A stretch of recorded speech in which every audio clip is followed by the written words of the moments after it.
Des représentations diplomatiques saccagées, des drapeaux brûlés, les premiers morts et la moitié de la planète en émeute. Tout cela pour quelques caricatures danoises ressenties comme autant de péchés capitaux.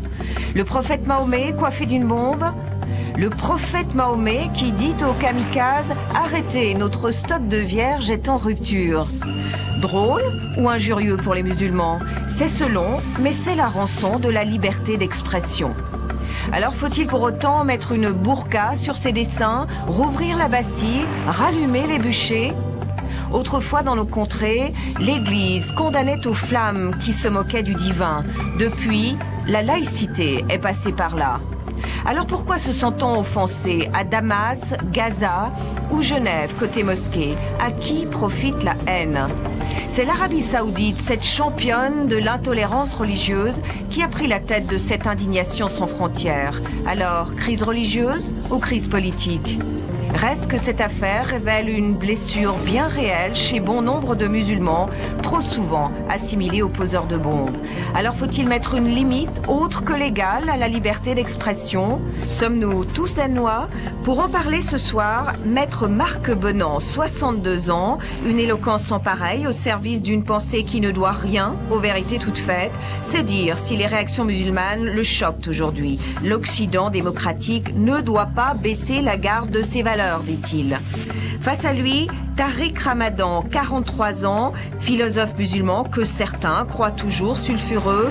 Pourtant aujourd'hui, Tony Blair l'écoute lorsqu'il affirme jeter un pont entre l'islam et nous. Et aux États-Unis, c'est Salman Rushdie en personne qui prend sa défense. Et ça, on vous le dit, c'est plus drôle qu'une caricature danoise. Bon débat.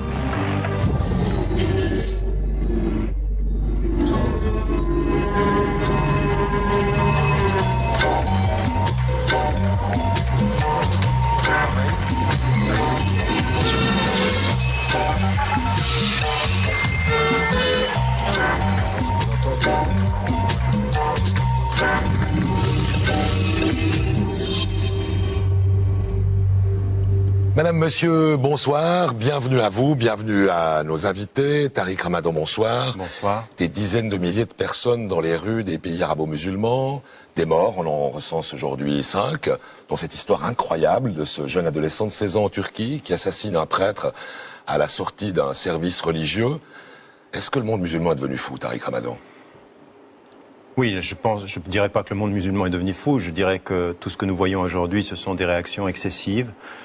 Par rapport à quelque chose qui est ressenti, qui a été ressenti depuis le départ comme une insulte ou en tout cas une provocation.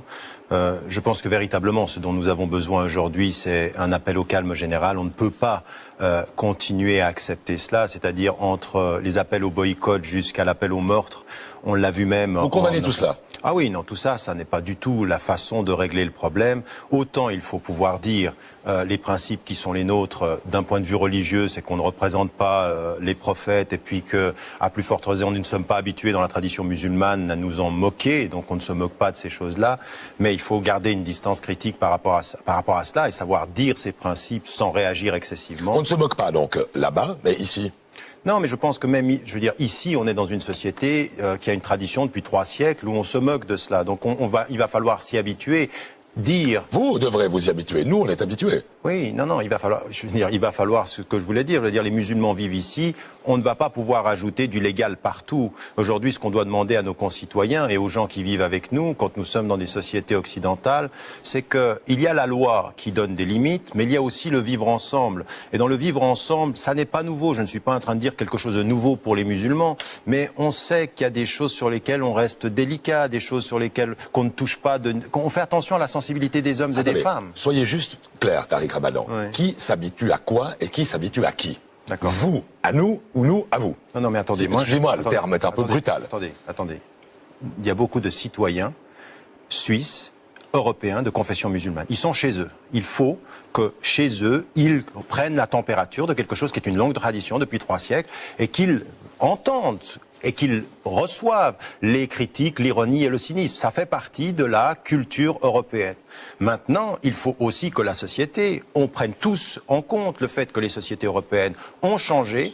On a toujours fait attention en Europe sur la sensibilité de la société. Ce n'est pas le légal qui gère le sensible. La sensibilité des gens, c'est le vivre ensemble. Et aujourd'hui, on a une sensibilité, aujourd'hui en Europe, qui dit simplement une chose. Écoutez, nous, on n'a pas l'habitude de cela. Donc on n'aurait pas dû faire ces dessins. On n'aurait pas dû les faire ou les produire et les reproduire à l'infini dans toutes sortes d'organes de presse. Je pense, si vous voulez, sur le plan des dessins et de l'humour, on peut se le permettre. Quand on sait comment ça s'est discuté au niveau du journal danois, on sait que dès le départ, il y avait une volonté de provoquer et d'attaquer les musulmans. C'est stupide dans le fond, c'est maladroit dans la façon, et puis finalement les dessins sont d'une qualité tout à fait médiocre. Marc Menon, bonsoir. Bonsoir. Est-ce que cet épisode, je ne rappelle pas ce que je viens de dire, mais cet épisode, ces manifestations, est-ce que c'est le signe du début d'une sorte de choc des civilisations? Écoutez, je peux vous donner une réponse optimiste ou pessimiste. Ma réponse, à laquelle vous penchez, vous? Je vais tempérer mon pessimisme, une sorte de pessimisme lucide, avec un peu d'espoir. Ma réponse pessimiste, c'est qu'assurément, c'est un choc des civilisations. Mais il faut s'entendre sur ce qu'est un choc des civilisations. La civilisation, c'est des cultures et des pratiques. Ici, nous avons dans un camp la démocratie, dans l'autre des théocraties ou des dictatures. Ici, la liberté, là, la soumission. Ici, le pluralisme, là, l'univocité. Quand je parle de la soumission, comprenez-moi bien, monsieur. Je sais que l'islam veut dire soumis à Dieu. Je ne considère pas du tout que la soumission soit une manière de rapetisser les êtres. C'est un modèle, il a été le nôtre. Il fut un temps où nous avions un Dieu et un roi. Nous avons cru, peut-être c'est de l'illusion, que nous gagnions en hauteur et en liberté en nous libérant de cette position subalterne, de suppliant. Mais je conçois parfaitement que des cultures trouvent dans le renoncement, dans l'ascèse et dans la contention une grandeur qui désormais nous ferait défaut. Mais je dis simplement qu'il y a ces deux mondes. Ces deux mondes s'affrontent. Beaucoup en Occident sont dans le déni.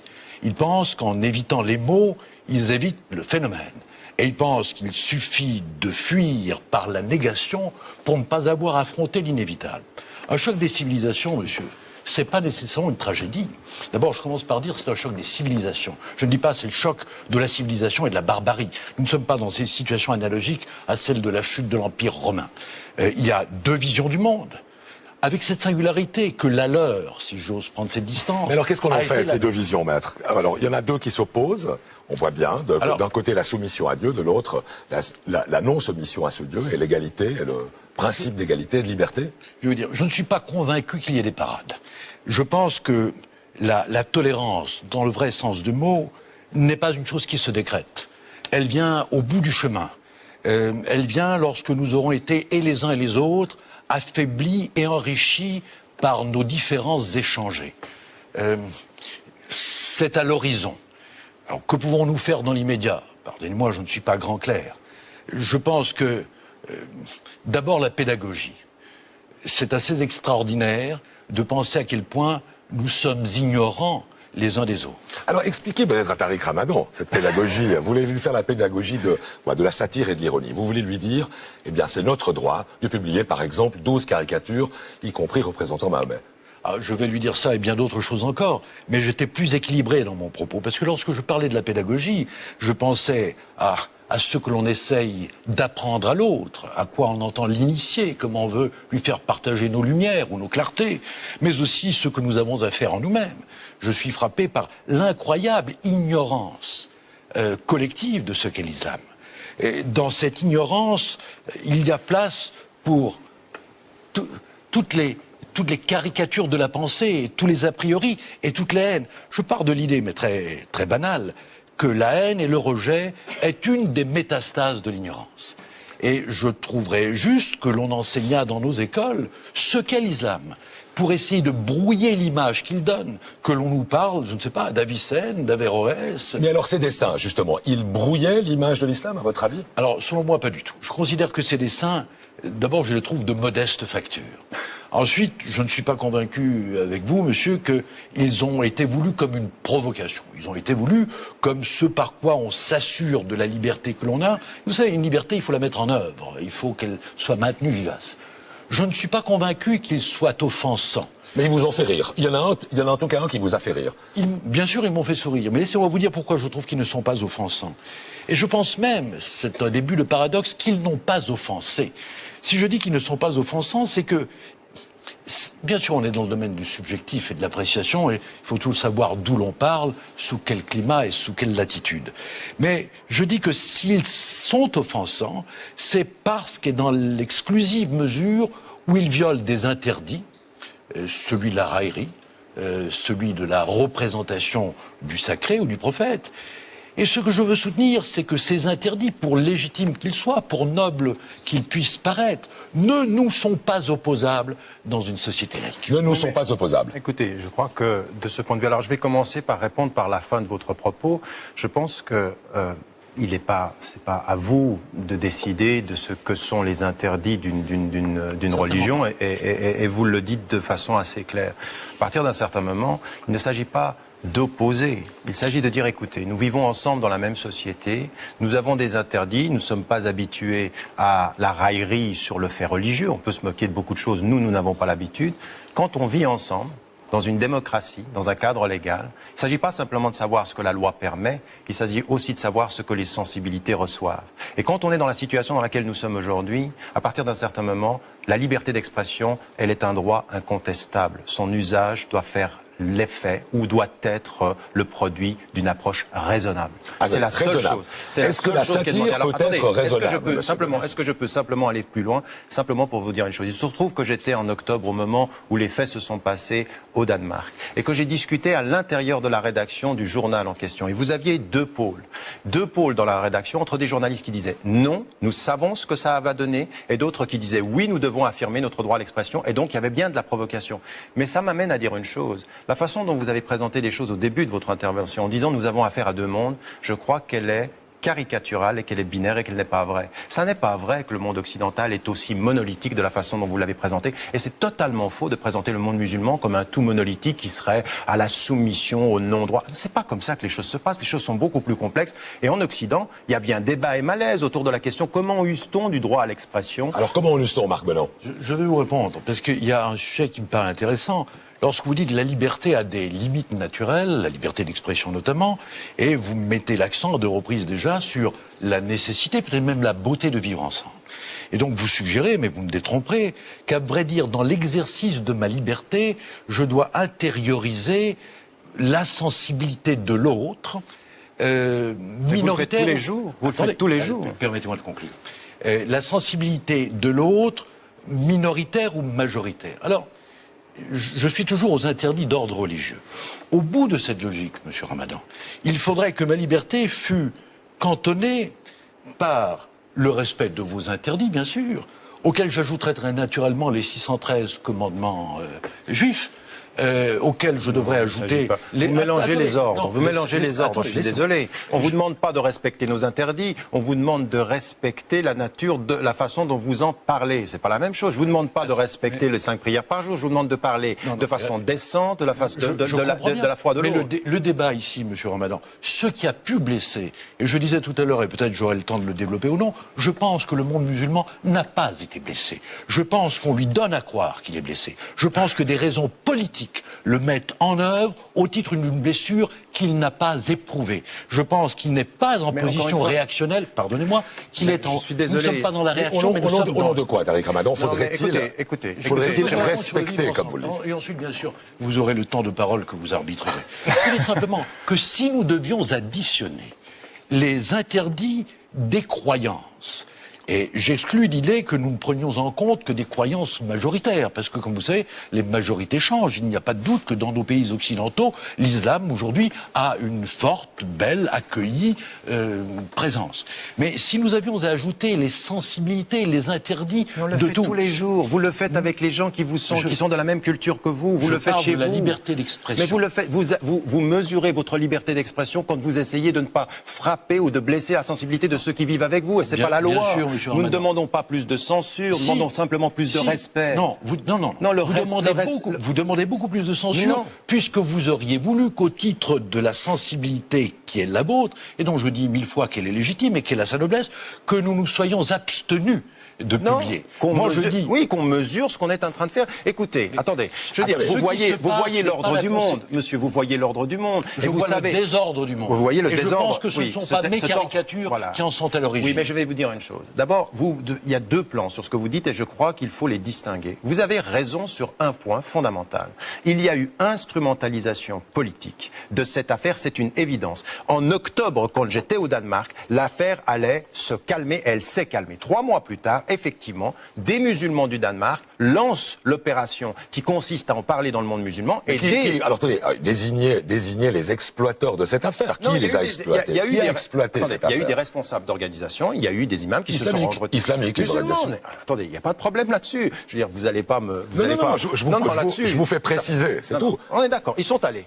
Il y a eu des réactions dans le monde musulman. Il faut savoir une chose, et c'est vrai que...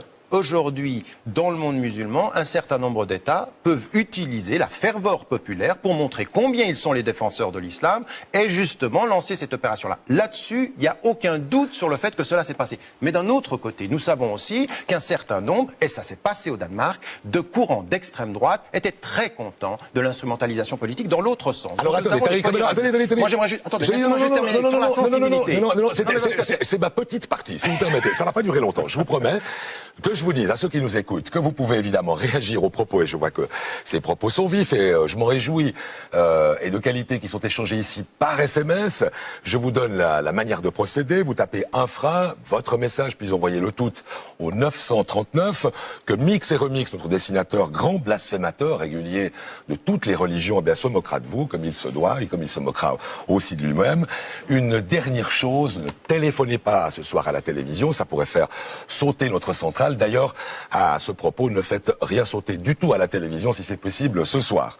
Alors, pour bien comprendre de quoi l'on parle, et je vois qu'on en revient aux origines de l'affaire, c'est pour ça que je vous ai interrompu, Tariq Ramadan.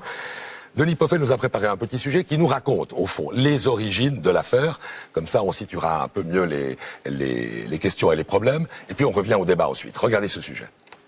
C'est une véritable bombe à retardement. Le 30 septembre dernier, le Jyllands-Posten, le plus gros tirage de la presse danoise, publie 12 caricatures sur le thème des visages de Mahomet. Alors, pure exaltation de la liberté d'expression, chère à nos démocraties, ou provocation gratuite, sachant que l'islam interdit la représentation de Dieu et des prophètes. Et ajouter à cela une satire sur le paradis promis aux martyrs d'Allah. Et pourtant, il faudra près de 3 mois jusqu'au début de l'année pour que l'indignation du monde musulman gagne la rue. Partout en Syrie, au Liban, en Afghanistan, les passions se déchaînent. On brûle les représentations des pays nordiques et même par erreur le drapeau suisse. Les débordements font plusieurs morts, les appels au calme, même de la part de modérés musulmans, n'y changent rien. Polémiste de choc, grand pourfendeur des juifs et des musulmans, le cinéaste néerlandais Theo van Gogh est assassiné en pleine rue il y a 15 mois par un islamiste. Un écrivain danois vient de lui consacrer une biographie qu'aucun dessinateur n'osait illustrer. Et c'est ainsi qu'est né le défi des caricatures du Jyllands-Posten. Depuis, on le sait, ces dessins ont fait le tour des rédactions occidentales. Le Monde vient d'en publier 2, uniquement, dit-il, pour donner des clés du débat. D'autres quotidiens ne se sont pas privés de les étaler à la une, au nom de la sacro-sainte liberté d'expression. Mal en a pris au directeur de la publication de François. Il vient d'être remercié pour les avoir publiés dans son intégralité. Plus près de chez nous, la Liberté essuie, il y a peu, une avalanche de protestations pour avoir croqué le prophète Mahomet lorsque des bains publics ont instauré une séparation des sexes en faveur des femmes musulmanes. Mais n'existe-t-il donc pas en Occident une longue tradition irrévérencieuse envers notre clergé et nos croyances, fussent-elles à l'égard de Dieu en personne? Faut-il décréter la fatwa contre notre dessinateur maison qui se permet toutes les libertés allant jusqu'à clouer le Saint-Père au pilori?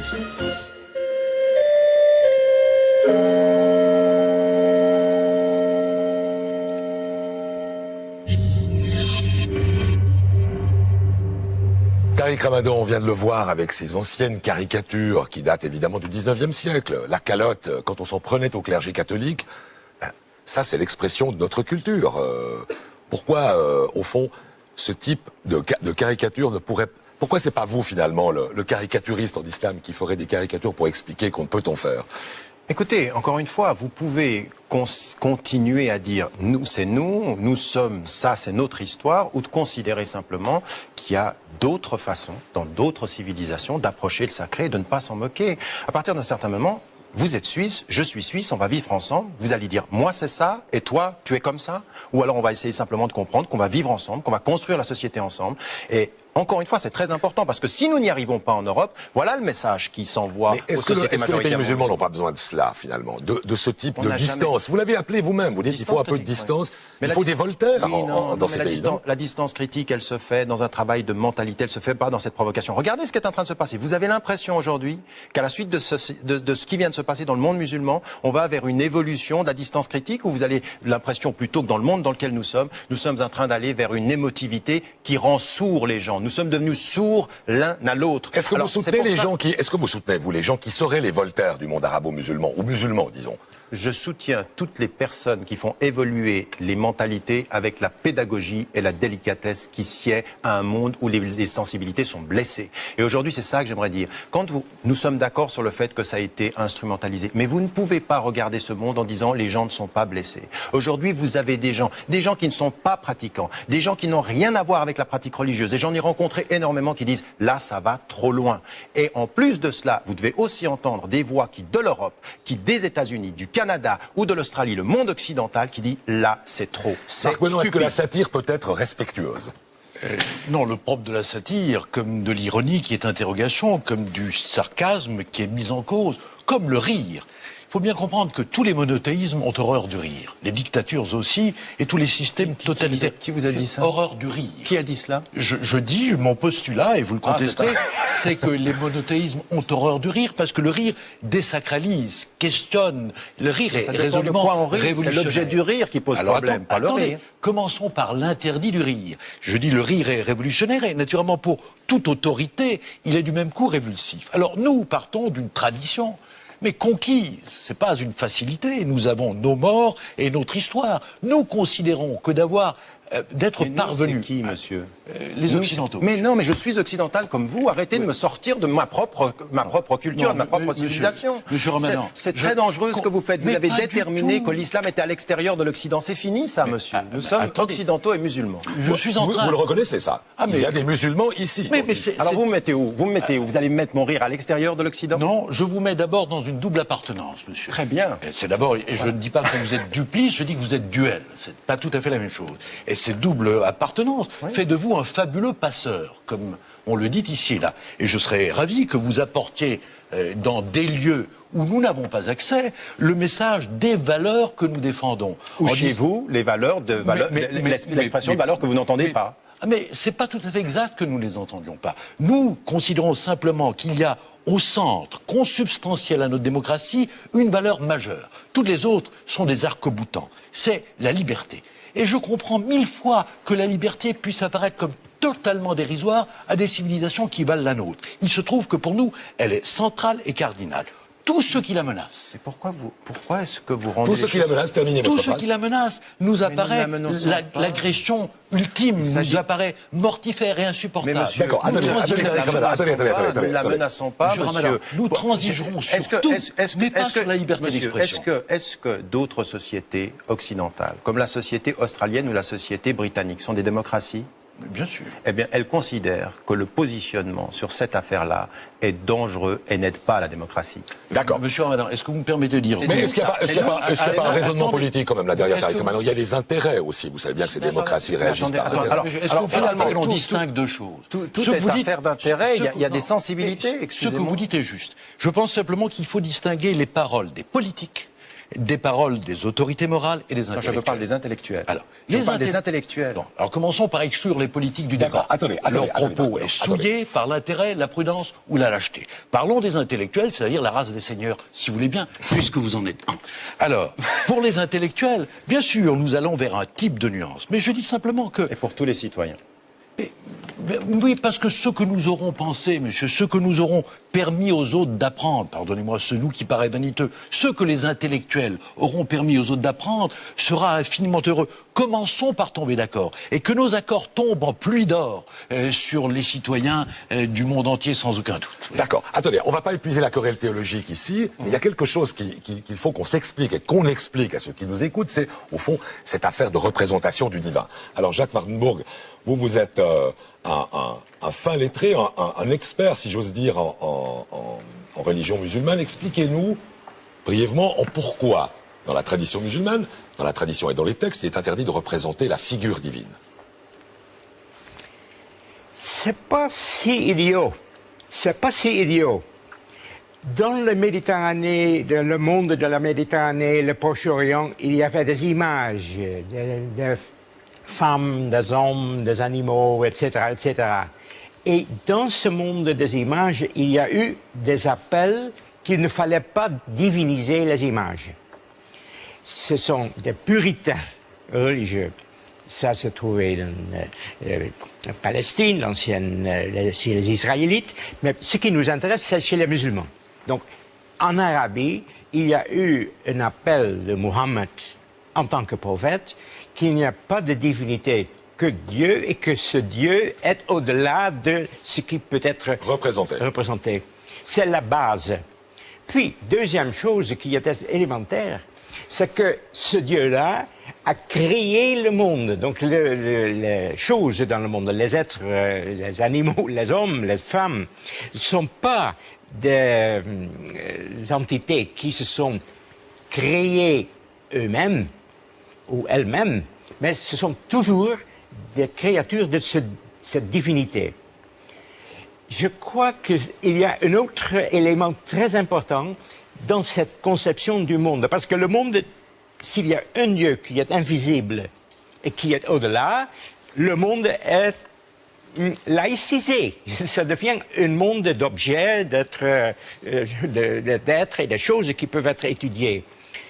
Alors, ce qui est peut-être le plus important, c'est que dans ce monde où il y a un Dieu, disons, transcendant, les êtres humains sont dans des rapports beaucoup plus proches les uns des autres parce qu'il n'y a pas des images entre eux.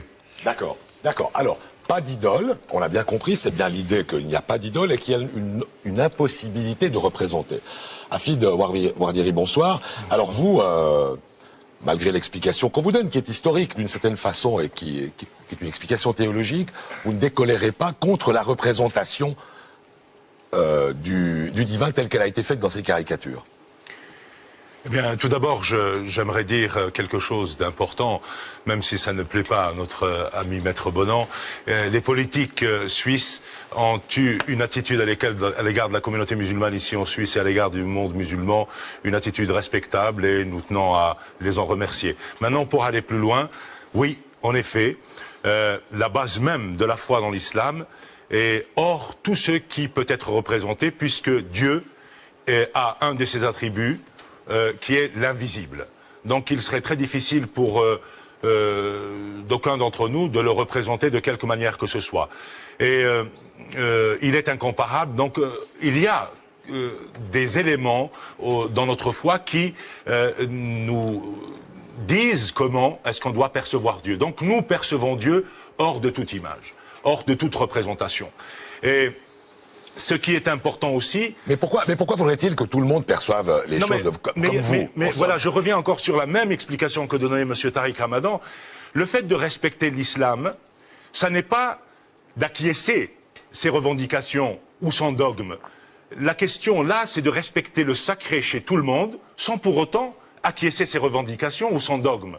Ce que nous demandons aujourd'hui, ce n'est pas que les gens respectent les dogmes de l'islam. Mais respecter, c'est donc ne pas publier, par exemple pour les dessins. Donc c'est censuré. Respecter, ce n'est pas publier. C'est censuré.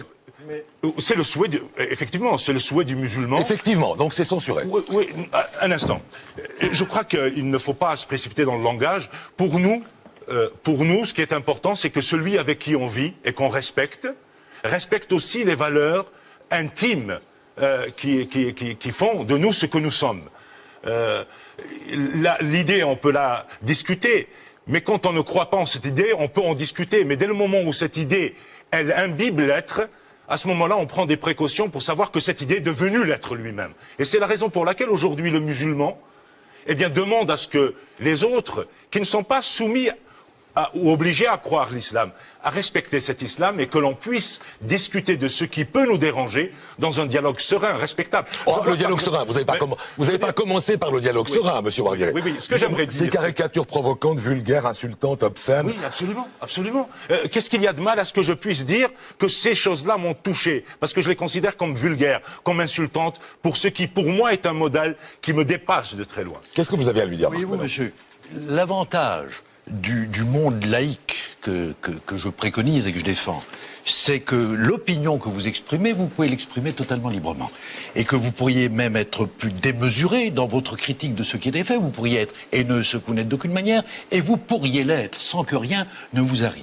Monsieur Ramadan, pour qui il faut avoir toute l'estime du monde, a tenu sur des plateaux de télévision des propos qui ont offensé au plus profond beaucoup d'entre nous. Et je vous assure... Non, c'est ce qu'on en a fait et ce qu'on en a dit. Je les ai vus.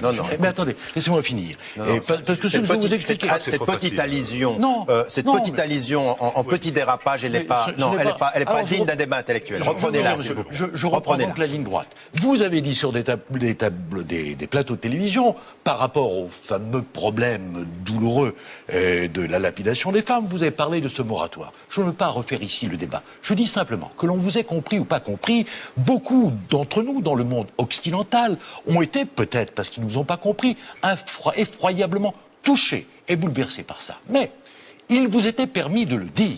Et je vais vous dire, monsieur... Mais il n'y a rien de... Attendez. J'ai dit sur le plateau de télévision, cher monsieur... de dire des choses qui nous choquent au plus profond. J'ai dit sur le plateau de télévision que je m'opposais à la lapidation. Personne ne vous a censuré, en somme. Mais vous voulez me censurer pour dire que je suis contre l'application de cela. J'ai dit que je l'avais condamné au Nigeria, en Arabie Saoudite. Je me réjouis de votre existence. Je dirais que... Non, mais la façon dont vous le présentez donne à entendre... ressemblerait à l'enfer, parce qu'il n'y aurait pas d'antagonisme. Monsieur, la façon dont vous le dites donne à penser que je le promeux. Ce qui est, de ce point de vue-là, pas de probité intellectuelle sur ce plan-là. Je vais vous dire simplement que, quoi que vous disiez, et à supposer que cela nous paraisse choquant, vous ou quelqu'un d'autre, nous sommes quelques-uns, et moi le premier, si vous vouliez de moi, servi par l'ordre alphabétique, à être prêt à vous défendre pour que vous puissiez, dans vos propos, aller jusqu'à nier ce à quoi nous tenons. Ça, c'est la vision voltairienne de la liberté. Non, la vision voltairienne de la liberté est le fait de l'ironie. Tout ceci, nous ne sommes pas en train de le mettre en cause. Je suis en train de vous dire une chose. Sur le plan légal, il y a même...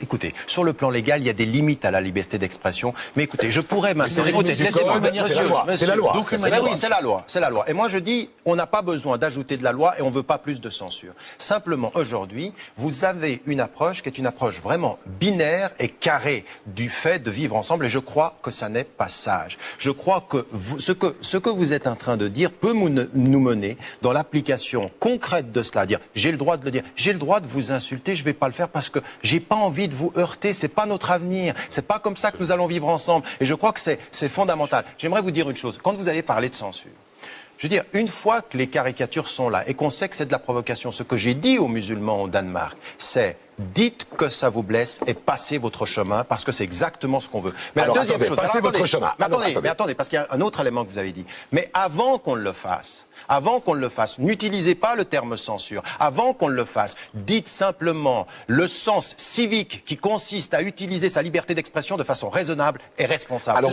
on va voir avec vous, Alexandre Balamand, bonsoir, ce que c'est que l'utilisation civique de sa liberté d'expression. Alors vous êtes dessinateur au Journal de la Liberté, vous avez publié il y a un peu plus d'un an un dessin qui a fait beaucoup parler de lui, qu'on va voir à l'instant. C'est au fond le prophète qui sépare les eaux, parce que vous faisiez allusion à une piscine qui avait été louée à la communauté musulmane et qui voulait séparer les hommes. Mais vous êtes trompé, il s'agissait de Moïse là. On se trompe de prophète.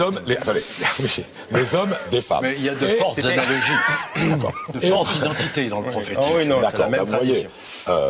Au fond, à l'époque, qu'est-ce que vous aviez à l'esprit quand vous avez fait ce dessin? Est-ce que vous avez imaginé d'abord les conséquences que ça aurait? Non, bien sûr que non, absolument pas. Pour répondre à M. Tariq Ramadan, effectivement, c'est un transfert entre les deux prophètes. C'est le gag qui est dans le dessin. Voilà. Quelles ont été les réactions à la suite de ce dessin alors? Une avalanche de mails est arrivée à la rédaction, des lettres. Évidemment, moi, je m'attendais pas à toutes ces réactions, parce que quand je dessine le prophète Mahomet, je le dessine comme je dessinerais Moïse, comme je dessinerais Jésus, comme je dessine Dieu, comme je dessine le pape dans mes dessins. Je le prends comme personnage central du dessin. Il est là pour figurer l'islam, pour symboliser la religion. Le travail du dessinateur est fait de code.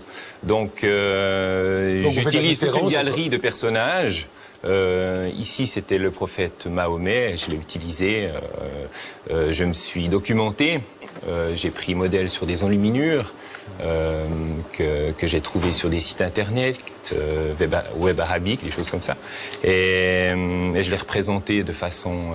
Est-ce qu'aujourd'hui vous le referiez? Vous referiez la même chose? Si je referais le dessin la même chose aujourd'hui? Sachant ce que ça provoque, est-ce que vous feriez Alors, un dessin du prophète? Aujourd'hui, je peux vous répondre que non, je le ferai pas. Aujourd'hui, pas.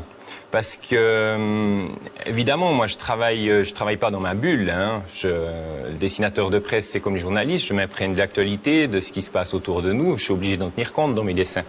Je peux pas provoquer pour provoquer. Est-ce que c'est de l'autocensure, alors? Est-ce que vous vous autocensurez maintenant? Bien sûr. Bien sûr, le premier outil du dessinateur de presse, à mon avis, c'est l'autocensure. Tout ça est mis dans un cadre de la liberté liberté de presse, liberté d'expression. C'est important. Je peux pas tout dessiner, je peux pas dessiner n'importe quoi. Je suis obligé de tenir compte des lecteurs pour qui je dessine. Voilà. Et quand je dessine le prophète, est-ce que c'est du respect? Est-ce que c'est du respect ou c'est de la peur? Si je leur dessine pas aujourd'hui? Oui. Non, c'est du... mais c'est tout, c'est un peu mêlé. J'ai aussi une sensibilité. Je suis pas là en train de faire mes dessins et tout. Je suis une éponge. Les critiques me nourrissent, les encouragements me nourrissent. C'est comme ça que je progresse dans mon métier. C'est comme ça que je progresse dans la vie. Je suis obligé de tenir compte de tout ça, évidemment. Vous instillez l'autocensure. Non, vous avez vu comme vous avez réduit le propos. Vous venez de réduire le propos. Non, il a dit le travail du dessinateur, c'est toujours de penser à comment va être reçu le dessin, à la sensibilité ambiante, c'est toujours ça. Et il se trouve que là, vous avez une nouvelle sensibilité dans votre société qui ajoute à cela, mais elle n'a pas créé quelque... Non, attendez, elle n'a pas créé quelque... qui a été dit. Non, il y a 2 temps. Il fut un temps où ce jeune dessinateur a dessiné Mahomet. Non. La question était de dire, le referiez-vous aujourd'hui? Aujourd'hui, il ne le referait pas. Ça veut dire que les censeurs ont déjà... Écoutez, vous n'avez pas entendu tout ce qu'il a dit. Il vient de dire, et j'aimerais que vous le répétiez, le cas échéant, vous avez dit que votre travail, de toute façon, avec ou sans cette affaire-là, c'est toujours un travail d'autocensure. S'il n'y avait pas les hurlements des foules haineuses, s'il n'y avait pas des morts, s'il n'y avait pas des otages pris, est-ce que vous seriez libre de redessiner Mahomet aujourd'hui? Assurément. Libre, mais je suis toujours libre de le dessiner. Vous, quand il y a une représentation de ce genre... Votre manière de faire est méprisante, parce que vous ne permettez pas à cette personne d'évoluer par rapport aux événements, non pas dans le sens de la peur, mais de son évolution personnelle, comprendre les choses. C'est aussi important. Monsieur l'imam, si je comprends bien... Je ne suis pas imam, je suis simplement un musulman qui vous parle. C'est déjà très bien, monsieur, c'est déjà très bien. Mais quand vous dites que je l'empêche... Vous faites beaucoup dans l'étiquette, hein, quand même. Parce que vous... Non, mais je pensais vous donner un titre. Non, mais ne me donnez pas de titre, maître. Je m'adresse à vous comme au plus humble des musulmans.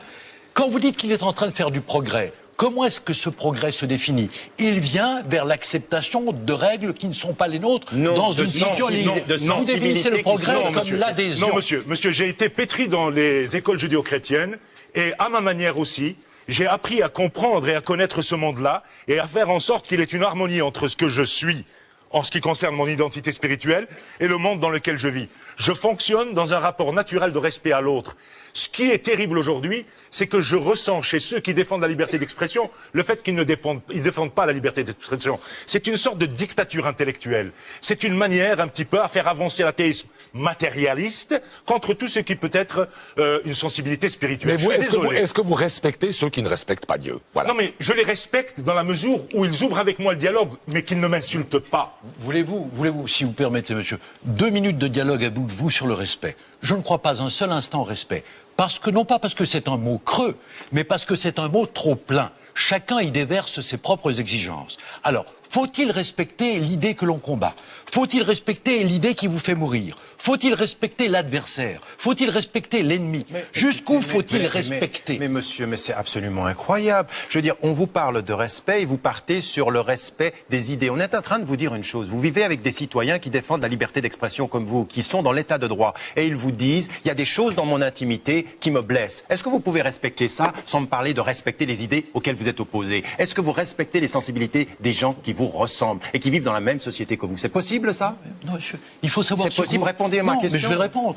Si vous me permettez de savoir ce que vous entendez par respect, est-ce que respect c'est admirer? Je viens de l'exprimer là. Non. Est-ce que respect c'est admirer? Est-ce que c'est obéir? Est-ce que c'est se soumettre? Respecter, ce n'est pas heurter la sensibilité d'un être qui vit avec vous. C'est possible. Faites-moi une définition positive du respect. Est-ce que c'est part d'amour, d'estime, d'admiration, d'obéissance? Le respect est une obéissance. Alors, je n'obéis pas. C'est une reconnaissance, monsieur. Une reconnaissance de dignité. Au-delà des idées que l'on professe. La reconnaissance de dignité. Ça, c'est très kantien. Indépendamment, oui, l'homme ne se... J'ai aucun problème avec la définition parfait. kantienne. Je vous propose une chose, monsieur, puisqu'un début de sympathie est en train de naître entre nous. Si demain, nous allions... Et c'est vrai, en plus. Mais votre sourire me dit que oui. Et si demain, nous allions, vous et moi sous votre protection, à Damas... ça, c'est pas sûr. Attendez. Je ne peux pas y entrer, donc bon, ça sera alors, difficile. Trouvons d'autres capitales musulmanes. Vous et moi, nous pourrions parler de l'impératif kantien, du respect de la dignité ultime de l'autre, comme si c'était la mienne propre. Vous savez, on verrait à Damas, on verrait, Tariq, vous savez, de la religion chrétienne et de la religion juive. Vous savez ce dont on se rendrait compte, oui. C'est qu'il y a entre la définition kantienne du respect et la tradition musulmane énormément de points communs qui détruisent votre perception de deux mondes qui ne se peuvent pas se parler. Je serais heureux de ces similitudes. Mais elles sont là. J'aimerais que l'on proclamât ces identités. Je les J'aimerais proclame. qu'elles fussent claires à l'esprit des uns comme des autres, et pas simplement aux quelques lecteurs que nous pourrions être. D'accord. Attendez. Philippe Beau, bonsoir.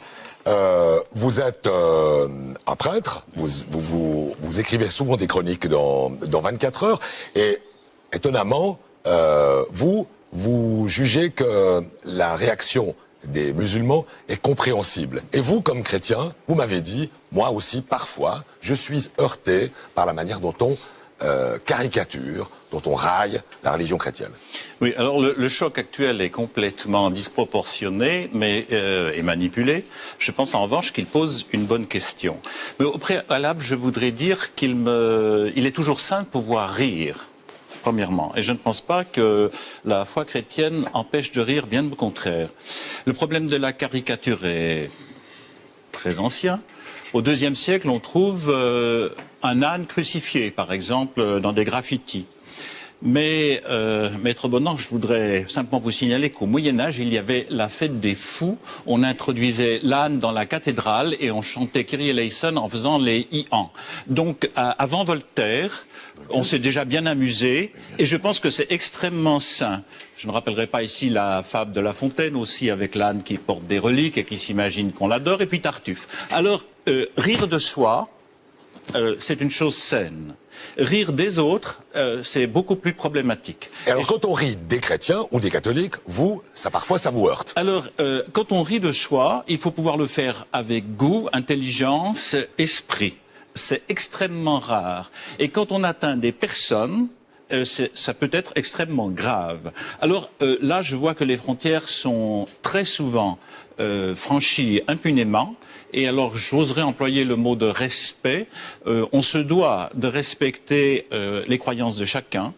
Et je pense donc, y compris les catholiques. Hein. Y compris les catholiques, ils sont naturellement, parce qu'ils ont une certaine visibilité, je n'oserais pas dire dans ce contexte les têtes de Turcs, mais très facilement la cible offerte, mais comme peuvent être les rabbins tout aussi bien. Mais qui alors décide de ce qui est de bon goût et de ce qui est respect? Alors là, on a employé ce soir souvent le mot de censure, c'est un vilain mot, c'est un terme dangereux, mais je dirais qu'il y a une certaine frontière à avoir. Une certaine frontière dans l'expression qui est pas seulement celle du goût et de l'esprit, qui est absolument l'attention à ne jamais blesser, à ne pas être offensant. Et quand on est sur la voie publique et le journal s'adresse au tout public, alors il faut vraiment être très attentif. C'est comme la radio, la télévision, on s'adresse à tout un chacun, être attentif. Et vous êtes choqué quand, par exemple, vous voyez des images, des caricatures du pape, des caricatures du Christ? Mais je ne suis pas du tout systématiquement choqué, mais je trouve que parfois elles sont offensantes et je pense à des fidèles qui sont offensés. Je pense avoir la carrure pour les supporter allègrement, mais je connais autour de moi des gens qui sont plus fragiles. Et à ce niveau-là, je trouve que c'est déplacé. Et qu'il y a donc à avoir une certaine éthique de responsabilité, bien sûr, dans le domaine de la presse. La liberté d'expression, je suis tout à fait en sa faveur, n'empêche pas un respect très profond des croyances qui sont à l'intime de l'humain. Marc Menon, quand vous entendez un chrétien comme ça qui se dit lui aussi choqué par des caricatures, des représentations de Dieu, etc., Vous lui dites la même chose que vous diriez à Tariq De Ramadan. nous, à plus forte Bien raison. sûr. Mais je n'en suis d'aucune manière étonné. Et les positions prises par les chefs, les représentants des églises monothéistes sont d'une singulière concordance. Mais c'est ce que je disais tout à l'heure, le monothéisme a horreur du rire qui désacralise. Je ne suis pas du tout étonné, monsieur, que vous considériez, avec les quelques exemples que vous donnez, que le rire n'a pas de droit de citer, mais ce n'est même pas une critique de ma part, là où il y a vénération.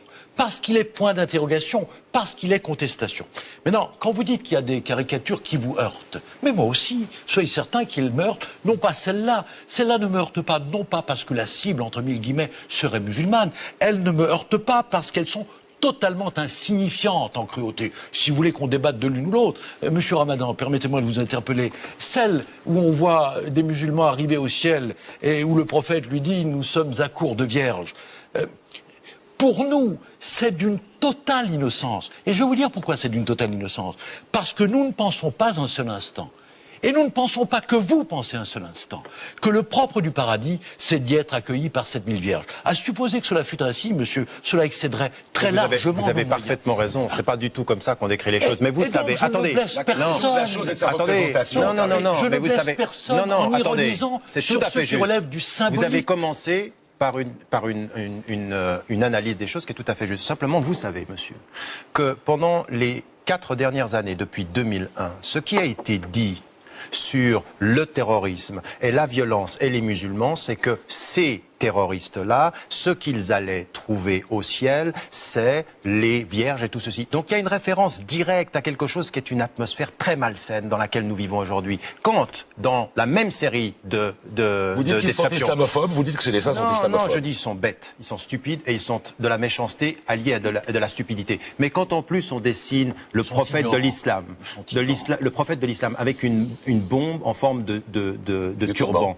c'est quoi qu'on est en train d'envoyer comme message dans l'atmosphère dans laquelle nous sommes? Parce que, monsieur, ce que j'aimerais dire, c'est que la liberté d'expression ne se mesure pas simplement à ce que la loi vous donne à dire, mais à ce que l'atmosphère internationale vous demande de considérer. Alors, attendez. C'est-à-dire, c'est une vision de la liberté qui est fonction de la réception de l'exercice de la liberté. C'est faux? C'est faux. Mais tout le monde a fait cela. Mais Voltaire a usé de toute cette pratique de la critique de l'islam pour toucher le catholicisme. Pourquoi? Parce qu'il vit dans une atmosphère particulière. Vous parlez de Voltaire. Alors, il y a ici un voltairien au combien. Bonsoir Hervé Wachmol, homme de théâtre. Vous, en racontant brièvement votre histoire, vous avez monté une pièce de Voltaire qui s'appelle précisément Mahomet. Et vous avez été en but à une forme de censure, n'ayons pas peur des mots. Racontez-nous ça. Alors très brièvement, il y a eu 2 affaires Mahomet qui ne concernent en rien les caricatures danoises. Une qui s'est déroulée entre 93 et 94 et l'autre qui vient de se dérouler à la fin de 2005. Alors pour dire brièvement, il s'agissait dans le cadre de la commémoration de la naissance de Voltaire, donc pour 94. J'avais proposé, entre autres choses, de présenter une tragédie de Voltaire en 5 actes et en alexandrin, avec une intrigue très néoclassique. Et cette proposition a été contestée, combattue par voie de presse, de différentes façons, par messieurs Ouardiri et Ramadan. De la façon, laissez-moi parler, monsieur Ramadan. Vous avez tout loisir de vous exprimer. Laissez-moi parler, sinon je m'en vais. Allez-y, allez-y. Je ne vous ai pas interrompu, laissez-moi parler. Alors, monsieur Ramadan n'aime pas qu'on rappelle ses faits et dans une interview parue en 2005 dans le mensuel Média, le numéro 4 de ce mensuel, il a traité Madame Caroline Fourest de menteuse. Et vous de même. Une seconde, monsieur Ramadan. Laissez-moi finir. Restons sur la pièce, monsieur Wachmol. Je ne peux pas. Ma parole est contestée par monsieur Ramadan. Je dis que c'est lui le menteur. Et je vais, si vous voulez bien, le prouver. Monsieur Ramadan a donné une interview le 25 septembre 93 dans le journal de Genève. Le 28, le conseil administratif a donné un préavis négatif suite à cette interview. Absolument. Le 3 octobre, M. Ramadan intervenait dans un débat organisé aux Poches. Il y a ici des personnes qui étaient présentes. Le 7 octobre, il a publié une lettre ouverte dans les journaux. Et le 11 octobre, je recevais une lettre officialisant la décision du Conseil. Donc la subvention. Absolument. Voilà, d'accord. Et vous dites, c'est de sa faute. Non, il a le droit de donner son opinion. Personne ne lui conteste ce droit, ni le droit de M. Ouardiri de contester, de débattre. Nous sommes en démocratie, là, ils ont le droit. La responsabilité de la censure incombe aux politiques, c'est clair. Ils ont le droit de dire que ça les blesse, etc., etc. Donc, ça c'est en ce qui concerne la première affaire, Mahomet. La seconde vient d'avoir lieu. Deux lectures de cette pièce étaient prévues. L'une à Saint-Genis-Pouilly le 8 décembre. En Françoisine, voilà. En Françoisine, et l'autre le 10 décembre au théâtre de Carouge. Monsieur Ouardiri, Monsieur Ramadan n'a pas été mêlé à cette seconde affaire Mahomet. Il y a la première. Monsieur Ramadan, laissez-moi parler, je finis. J'en aurai bientôt fini. La seconde affaire, Monsieur Ouardiri est monté seul au front et malheureusement, pour lui, les autorités françaises et suisses ont décidé qu'il fallait appliquer les lois de la République et que cette lecture aurait lieu. Elle a eu lieu, c'est vrai, sous protection policière, et j'en étais désolé. Les spectateurs qui ont assisté à cette lecture ont trouvé tout cela de bonne aloi. C'était une lecture tout à fait, disons, sensible et c'était une lecture de la pièce qui n'agressait absolument personne. Hervé Lachmann, qu'est-ce que vous tirez de ces deux affaires? Quelle leçon vous tirez de ces deux affaires? On vous a censuré, au fond. Il y a eu une tentative la première fois qui a abouti, la deuxième fois ça a échoué. Je note, si vous voulez, c'est assez subtil. Le discours qui est invoqué ici met toujours en avant la sensibilité et l'intimité des personnes. Bien. Moi, je pourrais aussi mettre en avant la mienne. Il se trouve, si vous voulez, que dans mon cas, en tout cas, les représentations qui étaient prévues, les lectures qui ont eu lieu dans des endroits clos, fermés, où le spectateur n'est pas sommé de venir. Il vient s'il le veut, il paye sa place, et il vient librement, il ne vient pas sous la contrainte. Ce qui se raconte dans une salle de spectacle, c'est quand même extravagant de vouloir décider ce qui s'y raconte, avant même que ça ait été fait. Il se trouve que les pressions sont intervenues sur un texte qui a été écrit il y a plus de 250 ans, qui est disponible chez Gallimard, chez Garnier-Flammarion et sur Internet. Personne de ces messieurs n'a demandé l'interdiction de ce texte. Ce qui les choque, et effectivement c'est leur préoccupation, c'est la représentation en elle-même. Ils ont un problème avec la représentation. Monsieur Ramadan le disait dans un débat que j'ai eu avec lui le 12 octobre à la radio suisse romande, un débat avec Raphaël Aubert, dirigé par Raphaël Aubert. Ce jour-là, j'ai la transcription, je peux lire tout ça, monsieur Ramadan. Vous croire, Lachmann. C'est bien, merci monsieur de me croire. Il a développé une argumentation selon laquelle, qu'on pourrait résumer sous le terme d'iconoclastie. Je fais un résumé, je suis tout à fait respectueux. Mais j'enseignais la pièce, je suis tout... C'est absolument incroyable. Monsieur Ramadan, je n'ai pas fini. Est-ce qu'on peut répondre à ça? Attendez, monsieur Lachmann. Vous allez pouvoir répondre. Vous allez pouvoir répondre. C'est de la censure préalable dont on vous accuse. Non, écoutez, est-ce qu'on peut répondre à ça? Je dis qu'une mise en scène est un acte de lecture qui n'est imposé à personne, et je n'ai jamais de ma vie agressé qui que ce soit. D'autre part, pour parler de monsieur Ouardiri, il invoque l'invisible, il invoque l'esprit. Il se trouve qu'il y a un vieux débat, un long combat, et que, en ce qui me concerne, et en ce qui concerne tous les artistes, ce sont des catégories qui ne relèvent pas du religieux. Ça nous appartient, la spiritualité et l'invisible nous appartiennent, et nous passons notre temps à, précisément, essayer de travailler ce qu'il en est de l'invisible, à notre façon, et nous avons le droit. L'invisible et l'esprit ne leur appartiennent pas. Pourquoi font-ils semblant de confondre le personnage d'Hamlet avec le comédien qui joue Hamlet. Parce que leur stratégie, elle est politique. Je ne leur en veux pas. Je ne leur en veux pas. Ce sont des militants. Leur stratégie est d'islamiser la démocratie et non pas de démocratiser l'islam. D'accord. Et je le vous avez dit assez. Hervé Lachebal, si on vous a invité, c'est parce qu'au fond, là, franchement, c'est grave, Tariq Ramadan. Non seulement c'est grave ce qui est dit, mais j'aimerais préalable. On va dans les salles de théâtre, on interdit des pièces dans des lieux privés. Je n'ai jamais demandé la censure, mais je vais même vous dire une chose. Je vais même vous dire une chose, cher monsieur. La décision qui a concerné votre pièce, contrairement à ce que vous dites, avait été prise en juillet. Je ne vais pas rentrer dans les détails. Simplement pour vous dire. C'est un mensonge. Monsieur Vessade. Je vous dis dans les yeux que c'est un mensonge. On rentre pas dans le détail. Non, entrez pas dans le détail. J'ai la lettre de monsieur Vessade ici. C'est très important. J'ai la lettre de monsieur Vessade ici. Voulez-vous que je la sorte? Est-ce que je peux terminer? Et monsieur Vessade et Erika de Berpoli ont réagi à une demande de budget qui était trop importante. Ça n'avait rien à voir avec. C'est très important. Ça ne nous intéresse pas. Non, mais ça nous intéresse. Attendez, on se fait traiter de menteur, ça vous intéresse pas? Attendez, laissez-moi. Pas de menteur, de censeur, c'est autre chose. Non, de menteur, ça a été dit. Maintenant, sur la question de la censure, ce que j'ai dit clairement à monsieur Louachemol, et nous nous étions vus à un débat, c'est exactement 13 ans plus tard, exactement ce que je dis. Écoutez simplement, ça va aller très vite, ça va prendre 30 secondes.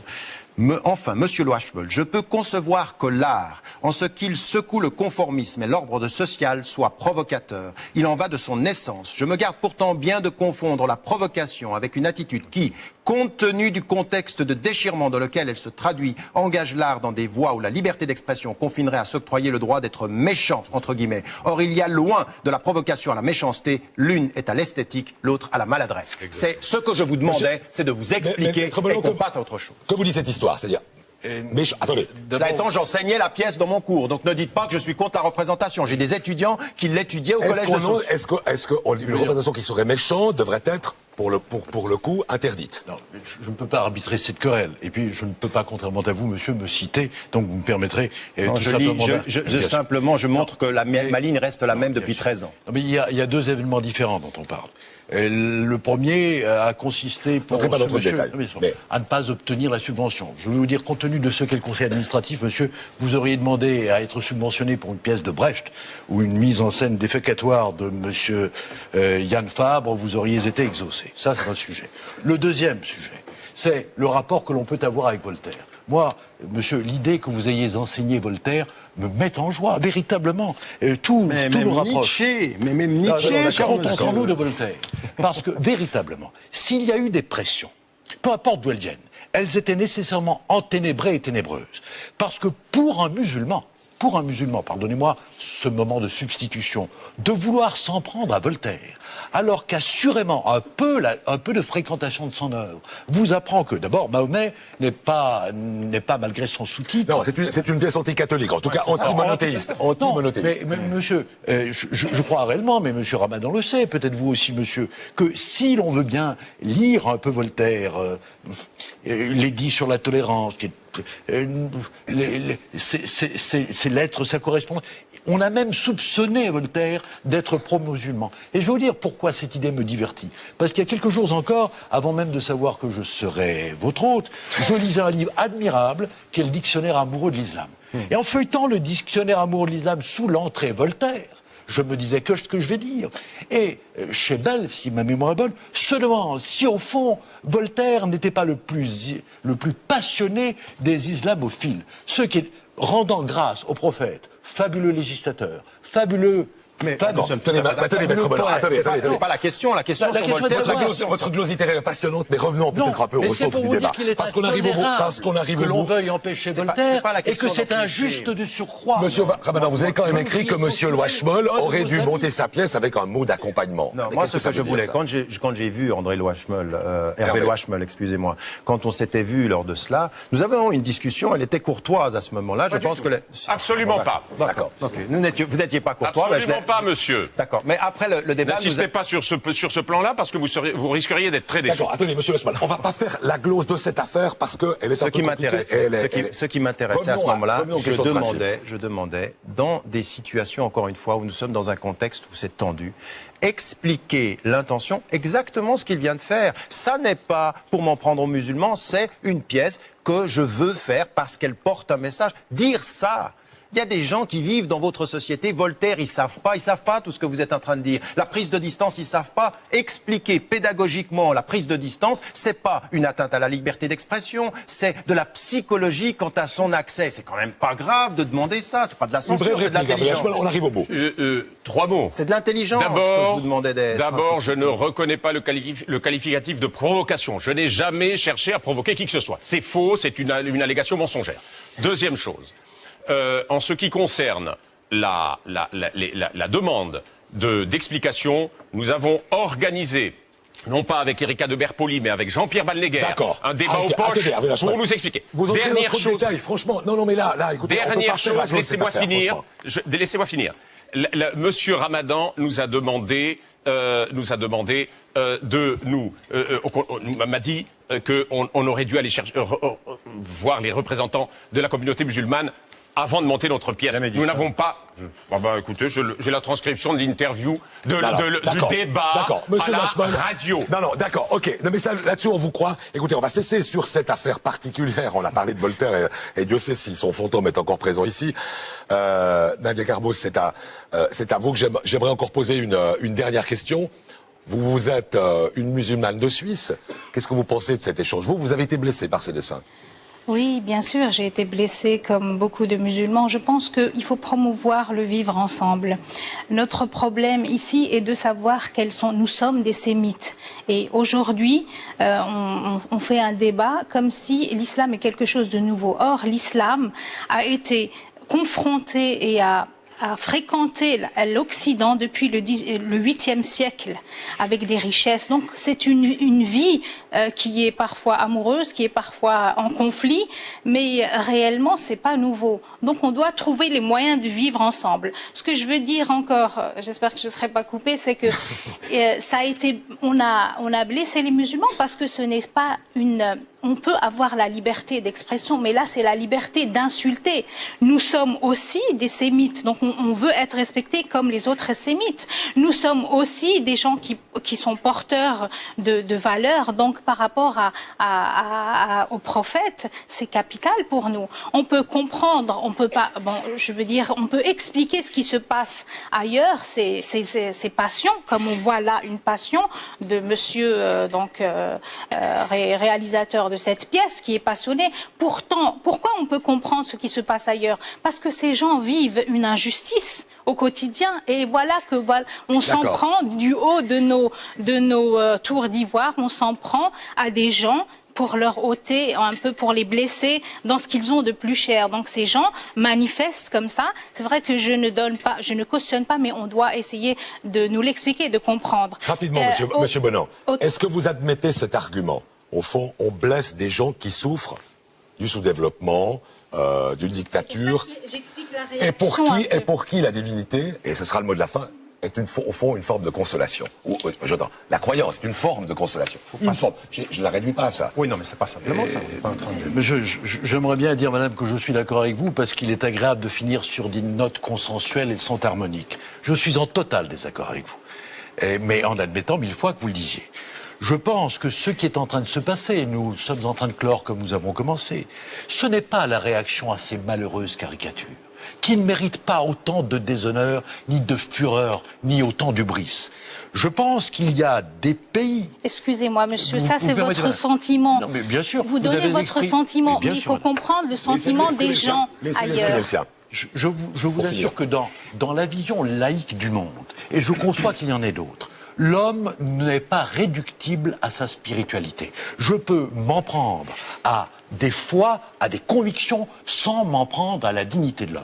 Pour clore sur l'explication de ce que nous voyons d'ahurissant et de dramatique, je suis convaincu, mais je pense que M. Ramadan est pour partie d'accord avec moi, c'est que cette violence est instrumentalisée. Mais pas seulement. Vous pouvez pas. Attendez, moi je suis désolé. Vous ne pouvez pas. Vous ne pouvez pas réduire. On arrive au bout. On a déjà largement dépassé. Oui, mais vous ne pouvez pas. Vous ne pouvez pas réduire l'Occident à votre façon de percevoir les choses. Il y a des gens en Europe qui ne voient pas du tout les choses de cette façon. Alors attendez.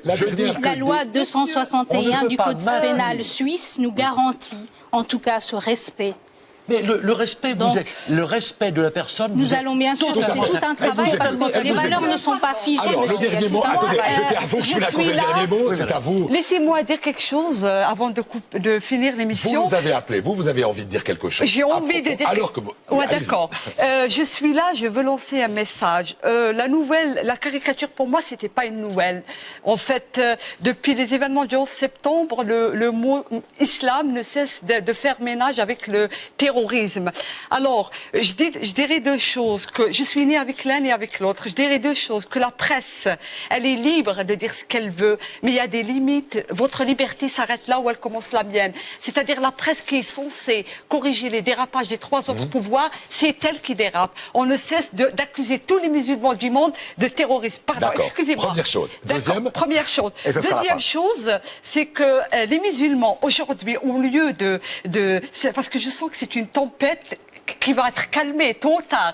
Les musulmans, aujourd'hui, sont en train de terner leur image en saccageant les ambassades, en tuant les gens dans le monde entier. Il faut que les musulmans cessent de tuer, de jeter un pont entre l'Occident, la civilisation occidentale et la civilisation musulmane, et que l'islam, je suis musulmane, l'islam est innocent du terrorisme et de tous les terroristes du monde. Ces gens-là n'engagent ils n'engagent ni le prophète Mohammed, ni l'islam, ni moi, ni les musulmans qui sont modérés comme M. Tariq Ramadan. Moi, je rêve de voir un jour qu'on puisse un jour se cohabiter ensemble, la civilisation musulmane, parce qu'elle a beaucoup à donner. Comme ça a déjà eu lieu d'ailleurs dans l'histoire. Très bien. Excusez-moi, je vous interromps, madame, parce qu'on a tellement dépassé. Nous avons tous des rêves andalous. Voilà, très bien, des rêves andalous, très bien. Alors, Tariq Ramadan, vous voilà promu peut-être le Voltaire des temps à venir.